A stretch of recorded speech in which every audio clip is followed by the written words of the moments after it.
আমরা পিছিয়ে যাই, পিছিয়ে চলো, পিছিয়ে চলো।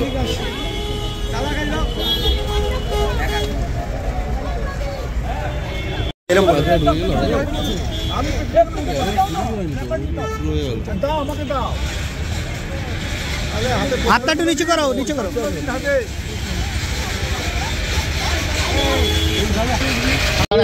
আরে ভাই কি হলো, আস্তে কর না। কি এত তাড়াহুড়ো কিসে? উপরে হলো হয়েছে, তুই তো নিজের কাজ কর। গতকাল ইউএস এমবাসির ওখানে আপনারা এজিটেশন দেখিয়েছেন, আজকে আবার আপনারা হাজরা মোড়ে করলেন। কি কর্মসূচি? কর্মসূচি না, আমাদের দেশে চুপি সারে রাতের অন্ধকারে আমেরিকা থেকে অবৈধ যারা অনুপ্রবেশকারী ছিল তাদেরকে ভারতবর্ষে নিয়ে আসা হলো। কিন্তু আমরা এটা দোষ দেখছি, আমরা আমেরিকার প্রেসিডেন্টে যতটা দোষ দেখছি তার থেকে আরও শতগুণ দোষ আমরা আমাদের দেশের প্রধানমন্ত্রী, দেশের সরকারের প্রতি আমরা অভিযোগ আনছি। আমরা জানি ট্রাম্প সরকার প্রতিশ্রুতি দিয়েছিল যে অবৈধ প্রবেশ যারা করেছিল তাদেরকে তাড়াবে, ওটা নির্বাচনী প্রতিশ্রুতি ছিল তাদের দেশের। যারা অবৈধ অনুপ্রবেশকারী তারা দণ্ডনীয় অপরাধী, আমাদের দেশেও অপরাধী, তাদের দেশেও অপরাধী।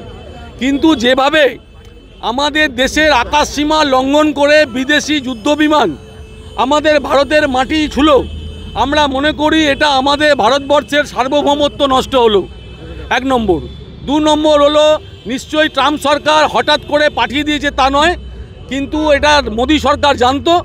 আজকে কলম্বিয়ার মতো একটা ছোট দেশ তার নিজের সার্বভৌমত্ব রক্ষা, দেশের সম্মান রক্ষার জন্য সে যদি প্লেন পাঠিয়ে তার নিজের নাগরিকদেরকে নিয়ে আসতে পারে, তাহলে আমাদের ভারতবর্ষের মতো দেশ 140 কোটি মানুষের দেশ, আমরা কেন পারলাম না বিমান পাঠিয়ে আমাদের নাগরিকদের নিয়ে আসার জন্য? এটা গেল 2 নম্বর। 3 নম্বর, আমাদের ভারতবর্ষের বিদেশমন্ত্রী, ভারতবর্ষের প্রতিরক্ষা মন্ত্রী এই বিদেশ দপ্তরের বিদেশ নীতি আমাদের টোটালি ফেলিওর। আমরা মনে করছি যে এটা মিডিয়াকেও প্লেনের কাছাকাছি ঘেঁষতে দেয়নি, ছবি তুলতে দেয়নি। আমরা রাতের অন্ধকারে চুপিসারে এই ঘটনাটা ঘটালো কেন মোদী সরকার? এমন সময় ঘটালো সেদিনকে দিল্লিতে নির্বাচন চলছিল, একদিকে মোদিজি আর এবং যোগীজি স্নান চলছিল কুম্ভ মেলায়। সেই সময় চুপিসারে যে ঘটনাটা ঘটে গেল, আমরা মনে করি ভারতবর্ষের আত্মসম্মানে আঘাত লেগেছে, ভারতবর্ষের সার্বভৌমত্বে আঘাত লেগেছে। আপনারা এই হ্যান্ডক্যাপ একদম আমরা প্রতিবাদ করছি। যেভাবে ট্রাম্প সরকার যেভাবে আমাদের ভারতীয় নাগরিকদের যেভাবে হ্যান্ডকাপ পায়ে বেড়ি পরিয়ে হ্যান্ডকাপ পরিয়ে আমাদের দেশে নিয়ে এলো, আমরা মনে করি এটা আমাদের আত্মসম্মানে লেগেছে। সমস্ত ভারতবাসীর ইনসাল্ট ফিল করেছে, অপমানিত বোধ করেছে। এটা শুধু ভারতের অপমান নয়, এটা আমাদের ভারতবাসীর অপমান, এটা প্রত্যেকটা ভারতবাসীর অপমান। এই অপমানের জন্য মোদী সরকারকে জবাবদিহি করতে হবে। একটা বিষয় স্লোগান দেবে তো, দাঁড়িয়ে আছে স্লোগান দেবো, আমেরিকার পুলিশ রাখতে পারতো। বন্দে মাতরম, বন্দে মাতরম, বন্দে মাতরম, বন্দে মাতরম। দেখা গেছে যে কংগ্রেস শূন্যতে এসেছে। দেখুন, আমি আবার বলছি যে ইন্ডিয়া জোটের মধ্যে ছিলেন আমাদের মমতা বন্দ্যোপাধ্যায়, ইন্ডিয়া জোটের মধ্যে ছিলেন কেজরিওয়াল, আম আদমি পার্টি। যখন আম আদমি পার্টি ভারতবর্ষের অন্যান্য রাজ্যে আমাদের বিরুদ্ধে, কংগ্রেসের বিরুদ্ধে প্রার্থী দিয়ে কংগ্রেসকে হারাচ্ছিল, আমরা মনে করি তখনই প্রতিবাদ করার উচিত ছিল। যখন মমতা বন্দ্যোপাধ্যায় গোয়ায় গিয়ে কংগ্রেসকে হারালো, যখন মমতা বন্দ্যোপাধ্যায় অরুণাচল প্রদেশে, আসামে, ত্রিপুরায় গিয়ে কংগ্রেসকে পরাজিত করলো, তখনই মমতা বন্দ্যোপাধ্যায়ের বিরুদ্ধে পদক্ষেপ নেওয়া উচিত ছিল, আম আদমি পার্টির বিরুদ্ধে পদক্ষেপ নেওয়া উচিত ছিল। নির্বাচনের সময় আম আদমি পার্টির বিরুদ্ধে আমরা যে প্রতিবাদ করলাম, আমরা প্রার্থী দিলাম, এটা দিল্লির মানুষ মেনে নিল না। আজাদ ভারতে এরকম দৃশ্য দেখতে পাওয়া গেল, কতটা নিন্দনীয়, কিরকম দেখছেন? আরে লজ্জা। রাহুল গান্ধী প্রতিবাদ করেছেন, প্রিয়াঙ্কা গান্ধী প্রতিবাদ করেছেন, শুভঙ্কর সরকার গতকাল প্রতিবাদ করেছেন, আজকে প্রদীপ প্রসাদ দক্ষিণ কলকাতা জেলা কংগ্রেস, আমরা সবাই মিলে প্রতিবাদ করছি। এটা কি চলছে? ভারতীয়দের শেকল পড়বে, লজ্জা নেই? কলম্বিয়া ওইটুকু একটা দেশ, চুনোপুটি দেশ, তারা পাঠিয়ে দিল জাহাজ, আর এই ভারতবর্ষে এত বড় দেশ একটা জাহাজ পাঠাতে পারলো না। মোদি আবার জ্ঞান দিচ্ছে পার্লামেন্টে দাঁড়িয়ে। তাই আমাদের প্রতিবাদ আজকে কুশপুতুল পোড়ানো হলো, এবং এই লড়াই সার্বিকভাবে গোটা ভারতবর্ষে জাতীয় কংগ্রেসের নেতৃত্বে যে অপমান করা হয়েছে এই ট্রাম্প এবং মোদি প্রশাসনের বিরুদ্ধে লড়াই চলবে। দিল্লিতে ইলেকশন, সেই ইলেকশনে কংগ্রেস একটাও সিট আনতে পারে। দেখুন, একটা জিনিস আপনাদের মনে করিয়ে দিই, 2013 সালে এই বিজেপির নেতৃত্বে আন্না আন্দোলন তৈরি হলো। কংগ্রেসকে ড্যামেজ করা সর্বপরিকল্পনা 4টে পলিটিক্যাল পার্টি বিজেপি এক প্রকার টাকা খরচা করে তৈরি করেছিল কংগ্রেসের বিরুদ্ধে লড়াই করার জন্য। আজকে দেখুন, যে দিল্লিকে খতম করেছে সে কোনোদিনও জিতবে না, সে হারবে। আলকা লাম্বা ভালো করে বলেছে, আমরাও একই কথা বলছি। তার কারণ আমরা মনে করি যে কংগ্রেসের যে ভোট শেয়ার আমরা বাড়াচ্ছি এবং এই যে বিজেপির তানাশাই রাজনীতি গোটা ভারতবর্ষে আমরা কমব্যাট করছি এবং আমাদের যে কমব্যাট করার যে রাস্তা যে রাহুল গান্ধী দেখিয়েছেন সে রাস্তাতেই আমরা লড়ব। এবং একটা জিনিস মাথায় রাখবেন, যেটা স্ট্রাইকিং ব্যাপার, সাউথ দিল্লি থেকে শুরু করে যে সিটগুলোতে কংগ্রেসের ডেফিসিট হয়েছিল একসময়, আমরা ভোট শেয়ার বাড়াতে পেরেছি। তাই আমরা মনে করি কংগ্রেসের নেতৃত্ব রয়েছেন, তারা নিশ্চয়ই বিষয়টা দেখবেন, বলবেন। একা লড়লে কংগ্রেস যথেষ্ট ভালোভাবে পারফর্ম করছে, সাধারণ মানুষের আশীর্বাদ পাচ্ছে এবং আমরা মনে করি আগামী দিনে কংগ্রেস শুধু দিল্লি নয় পশ্চিমবঙ্গ সরকার বানাবে।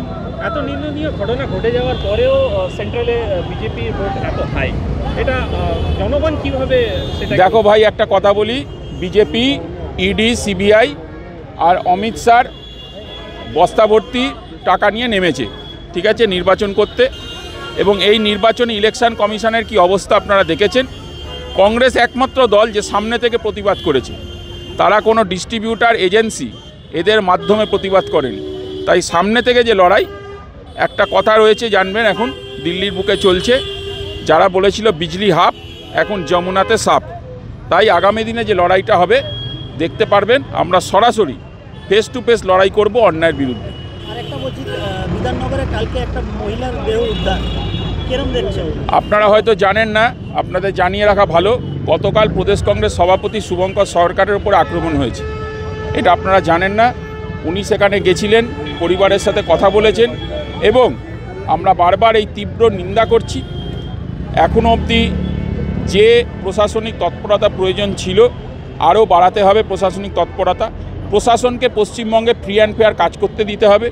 এই যদি হাল হয়, কল্যাণীতে দেখেছেন কি অবস্থা, লক্ষ্মীর ভাণ্ডারের রাজ্যে লক্ষ্মীরাই মৃত, বাজিবাদ দেখি। ক্লাস্টার কেন তৈরি করা হচ্ছে না? আইন শৃঙ্খলার অবস্থা কোথায়? বডি 14 বছরের মেয়ে, এর আগে একের পর এক দক্ষিণ 24 পরগনায় ঘটনা, আপনারা নিজেরা সাক্ষী, সেখানে আপনারা ছিলেন। তাহলে এই জায়গায় দাঁড়িয়ে আজকের দিনে আইন শৃঙ্খলাটা বড় প্রশ্নচিহ্নের মুখে পড়েছে পশ্চিমবঙ্গে। কলকাতায় একের পর এক স্ক্যাম চলছে, আজকে 2 জায়গায় ধরেছে, বউবাজারেও ধরা হয়েছে এবং বড়বাজারেও ধরা হয়েছে, কি বলবেন? দেখুন, পশ্চিমবঙ্গে কলকাতা শহরে একের পর এক স্ক্যাম, বন্দুক, বারুদ সব ধরা পড়ছে, কিন্তু কি অ্যাকশান হচ্ছে ক্রিমিনালদের ওপরে সেটা বোঝা যাচ্ছে না। আজকে সকালে ধরা পড়ছে, দুপুরবেলা শেষ হয়ে যাচ্ছে সিরিজ। এটা ওয়েব সিরিজ চলছে লুকোচুরি। আমরা বলছি কঠোর ব্যবস্থা নিন।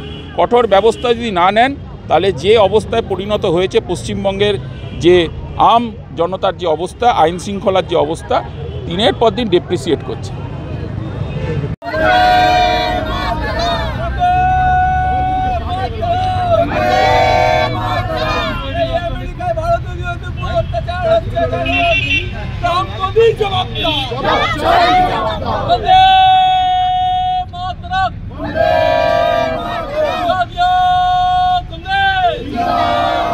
আমাদের দেশের সার্বভৌমত্ব নষ্ট করলো কেন নরেন্দ্র মোদী? জবাব দাও। বিদেশের যুদ্ধ বিমান ভারতের মাটি স্পর্শ করলো কেন নরেন্দ্র মোদী? জবাব দাও। বিদেশের যুদ্ধ বিমান ভারতের আকাশ সীমা লঙ্ঘন করলো কেন বিদেশ মন্ত্রী? জবাব দাও। বিদেশের যুদ্ধ বিমান জবাব দাও।